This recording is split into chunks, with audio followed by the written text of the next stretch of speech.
Dear students, मैं doctor Purnima Dikshit inorganic chemistry second year में हम कोऑर्डिनेशन कंपाउंड में आज डी कक्षकों की आकृति के बारे में पढ़ेंगे। मैंने आपको कल बताया था, लास्ट लेक्चर में बताया था कि वर्नर थ्योरी के बाद वर्नर थ्योरी में जो कमियां थी, वर्नर सेकेंडरी वैलेंसी के बारे में नहीं बता पाए थे, जिसके बारे में इलेक्ट्रॉनिक थ्योरी ऑफ वैलेंसी के आने के पश्चात ही द्वितीयक संयोजकता को समझ सके। उस वक्त इसके न होने से वर्नर द्वितीयक संयोजकता सेकेंडरी वैलेंसी का एक्सप्लेनेशन नहीं दे पाए। उसके बाद सिज्विक ने धातु और लिगेंड के मध्य बंध की प्रकृति को समझाने का प्रयत्न किया। सिज्विक ने बताया कि उपसहसंयोजक बंध भी एक सहसंयोजक बंध होता है, जहाँ सहसंयोजक बंध में दोनों ही भाग लेने वाले परमाणु के मध्य एक एक इलेक्ट्रॉन की साझेदारी होने के पश्चात सहसंयोजक बंध बनता है।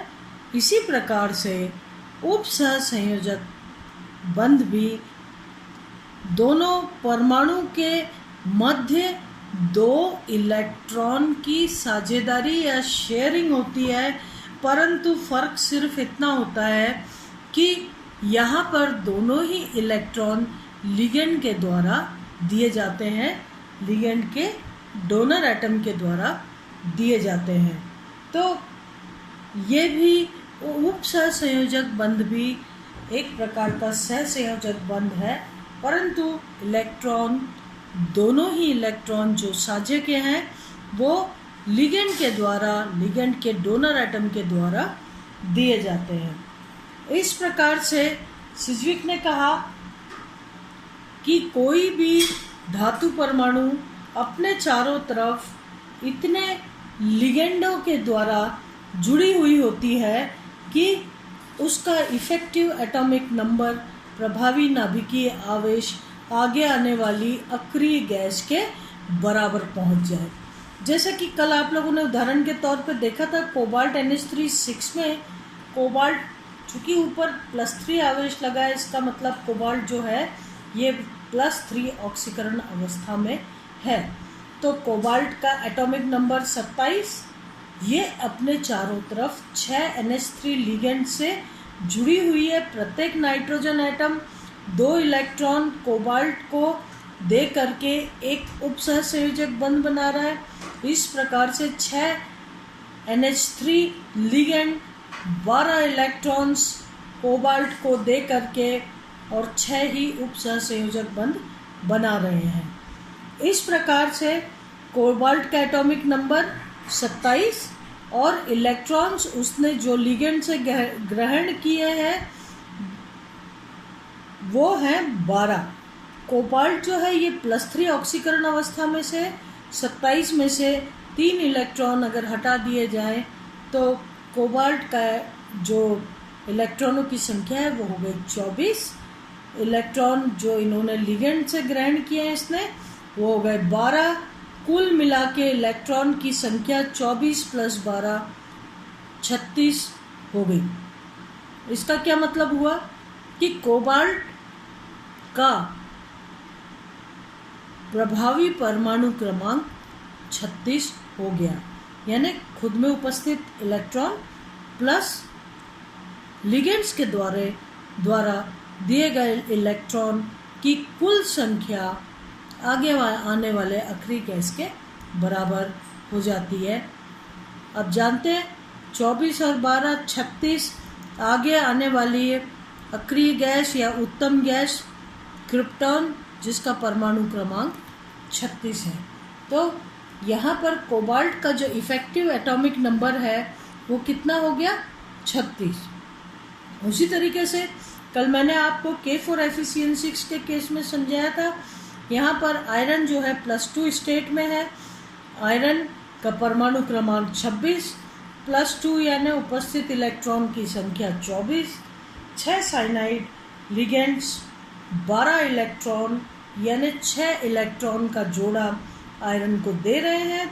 इस प्रकार से 12 इलेक्ट्रॉन धातु आयन को लिगेंड के द्वारा मिल रहे हैं और आयरन +2 24 इलेक्ट्रॉन की संख्या और 12 लिगेंड के द्वारा ली गई, कुल मिला के इलेक्ट्रॉन की संख्या या प्रभावी परमाणु क्रमांक 36 हो गया। इस तरीके से ये धातु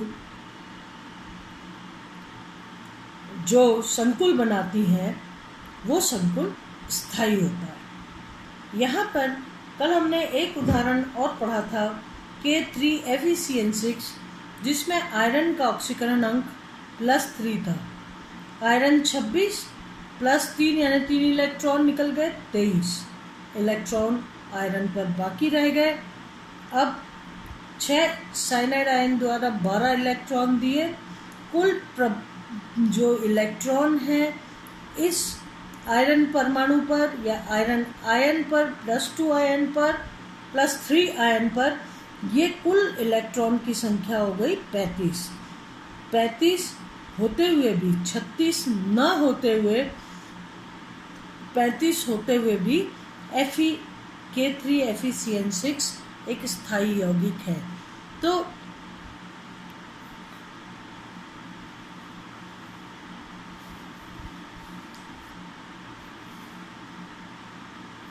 इस प्रकार से K3FeCN6 एक स्थायी यौगिक है और इसके लिए सिज्विक ने एक्सप्लेनेशन दिया कि K3FeCN6 क्रिप्टॉन का इलेक्ट्रॉनिक विन्यास या क्रिप्टॉन जिसका परमाणु क्रमांक 36 है तक तो नहीं पहुंच रहा है, लेकिन क्रिप्टॉन तक पहुंचने के क्रम में इसकी जो प्रभावी परमाणु क्रमांक है वो 35 आ गया।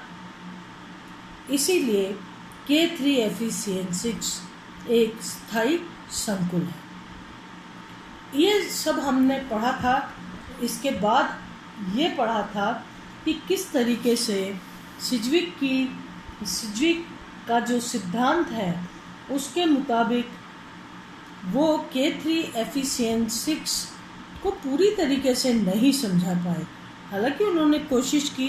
उन्होंने कहा कि 36 के करीब यानी 35 होने के कारण प्रभावी परमाणु क्रमांक K3FeCN6 एक स्थायी यौगिक है। लेकिन सिज्विक ये नहीं बता पाए कि इतने सारे इलेक्ट्रॉन्स लेने के बाद धातु आयन ऋणावेशित क्यों नहीं हो जाती। सदैव धातु आयन या तो कुछ धनावेशित होती है और या फिर उन पर आवेश नहीं होता, न्यूट्रल होती है। इतने इलेक्ट्रॉन लेने के बाद भी धातु आयन कैसे उदासीन रह पाती है, इस बात का जवाब सिज्विक नहीं दे पाए। ये उनकी जो थ्योरी थी इसका सबसे बड़ी लिमिटेशन थी। दूसरी बात, सिज्विक की थ्योरी इन संकुलों में चुंबकीय आचरण, रंग, इनकी ज्यामिति, स्पेक्ट्रम आदि के बारे में भी समझाने में असफल रहे और इसीलिए इसके बाद 3 मॉडर्न थ्योरीज आई, आधुनिक सिद्धांत आए। संयोजकता बंध सिद्धांत, क्रिस्टल क्षेत्र सिद्धांत और अणुकक्षक सिद्धांत। ये तीनों यानी valence bond theory, crystal bond theory, crystal field theory और मॉलिक्यूलर ऑर्बिटल थ्योरी, ये 3 थ्योरीज जिनको कि मॉडर्न थ्योरीज कहा जाता है, ये थ्योरीज के द्वारा इन संकुलों में लिगेंड बंध लिगेंड और धातु आयन के मध्य बंध की प्रकृति को समझाया गया इन तीनों थ्योरीज के द्वारा। इससे पहले हम पढ़ेंगे डी कक्षकों की आकृति यानी शेप्स ऑफ डी ऑर्बिटल्स। आपने पढ़ा है उधर क्वांटम थ्योरी में भी, क्वांटम नंबर्स जब आपने पढ़े थे तब भी आपने ये सब पढ़ा है। क्या आकृति होती है, कोई भी कक्षक संख्या में कितने होते हैं, किस आकृति के होते हैं, वहाँ पर आपने ये पढ़ा है कि डी कक्षक जो होते हैं वो 5 प्रकार के होते हैं और द्विडंबल आकृति के होते हैं। ये 5 कक्षकों में DXY, DYZ, DXZ, DX2Y2 और DZ2 ये कक्षक होते हैं, जिनमें DXY ये है XY, आप देखिए DXY, DYZ और DXZ तथा DX2Y2 ये सभी द्विडंबल शेप के होते हैं, जबकि DZ2 जो है वो डंबल शेप का होता है। ऊपर और नीचे इस प्रकार से लोब्स होते हैं, इसलिए हम इसको कहते हैं ये डंबल शेप का है। DXY X और Y अक्ष के मध्य में इनकी पालियां केंद्रित होती हैं, द्विडंबल शेप के रहते हैं और इनकी जो पालियां हैं X और Y डायरेक्शन के बीच में होती हैं। इस प्रकार से ये DXY कहलाते हैं। DYZ द्विडंबल शेप के होते हैं और इनकी जो आकृति होती है या इन द्विडंबल शेप्ड जो ऑर्बिटल है इसके जो लोब्स हैं वो Y और Z अक्षों के मध्य केंद्रित होते हैं। इस प्रकार से DXZ जो होते हैं इनके जो पालियां हैं इनकी वो X और Z डायरेक्शन के मध्य में केंद्रित होती हैं। DX2Y2 और DZ2 ये दोनों EG कक्षक कहलाते हैं और DXY, DYZ, DXZ T2G कक्षक कहलाते हैं। ये जो EG कक्षक हैं DX2Y2 और DZ2, DX2Y2 की आकृति भी द्विडंबल शेप होती है, लेकिन ये जो लोब्स हैं ये X और Y अक्ष पर केंद्रित होते हैं। यहाँ देखिए आप XY अक्ष के मध्य लोब्स हैं, जबकि DX2Y2 में जो अक्ष है लोब्स उन्हीं पर केंद्रित हैं। ये कहलाता है DX2Y2। आप देखिए 2 लोब X अक्ष पर और 2 लोब Y अक्ष पर केंद्रित हैं, लोब या पालियां कह लीजिए आप। इसी प्रकार से DZ2 जो कि 5वां EG कक्षक है, ये दोनों जो हैं EG कक्षक कहलाते हैं। E स्टैंड्स फॉर 2 E जो है वो 2 के लिए दर्शाता है और जीरेड का मतलब ये होता है कि अगर इस पालियों को 180 डिग्री से घुमा दें तो यदि समान संरचना मिलती है तो हम उसको कहेंगे जीरेड। 180 पर घुमाने पर समान संरचना मिलती है तो हम कहेंगे जीरेड, और अगर असमान मिलती है तो हम कहेंगे अनजीरेड और जी की जगह यू लग जाएगा। ठीक है, यहाँ पर DXY भी जीरेड हैं।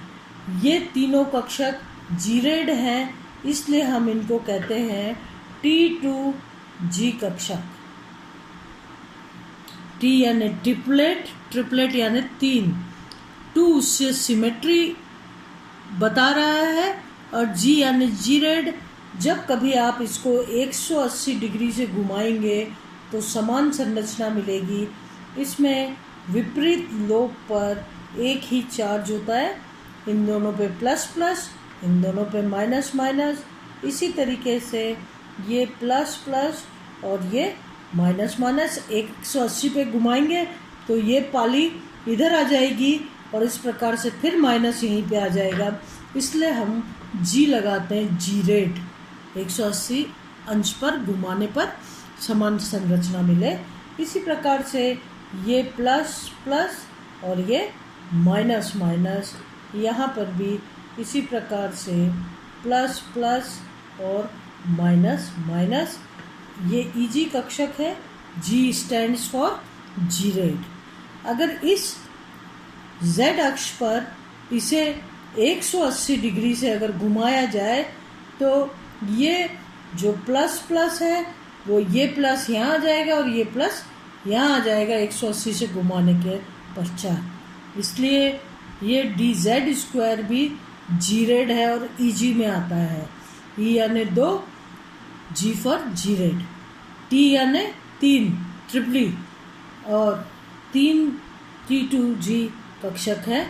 तो 3 T for triplet, sorry triple 3 है ना, और 2 इनका जो है सिमेट्रिक फंक्शन है, और G for gerade, T2G triplet, triply gerade, 3 geared.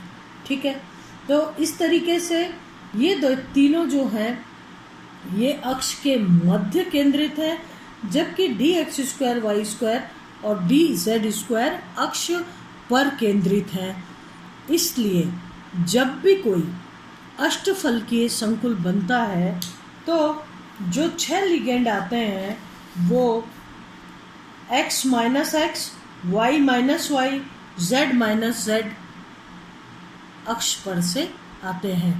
यदि इस अक्ष को x अक्ष माने, इस अक्ष को x अक्ष माने, तो जो z अक्ष से लिगेंड आएंगे, एक इधर से आएगा, एक इस तरफ से आएगा, तो एक को हम x कहेंगे, एक को माइनस x कहेंगे।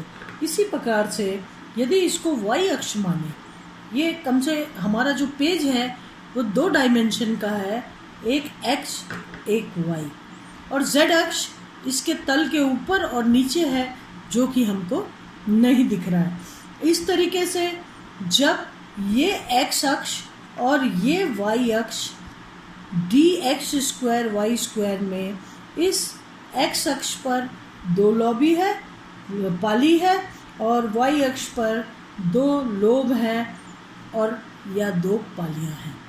इस प्रकार से जब अष्टफलकीय संकुल बनता है तो 6 लिगेंड 6 अक्ष पर से आते हैं, यानी x और इधर से आया तो माइनस x, y इधर से आया तो माइनस y। इस तरीके से 2 डायमेंशन में हम उसको शो करते हैं।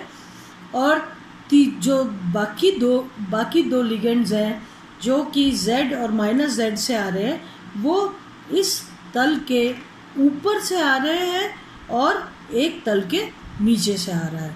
इसका मतलब वो डी कक्षक जिनकी की पालियां x, y और z पर स्थित है, वो उन लिगेंड से इलेक्ट्रॉन्स ग्रहण करेंगी। इसका मतलब वो डी कक्षक जिनकी की पालियां अक्ष पर केंद्रित है, वो ही जो है डी कक्षक संकुल बनने में भाग लेंगे। जैसे dx² y² की पालियां x और y अक्ष पर है, dz² की पाली z अक्ष पर केंद्रित है। इस तरीके से जब अष्टफलकीय संकुल कोऑर्डिनेशन नंबर 6 और ऑक्टाहेड्रल कॉम्प्लेक्स बनता है तो उसमें जो 2 डी कक्षक भाग लेते हैं वो हैं x² y² और dz²।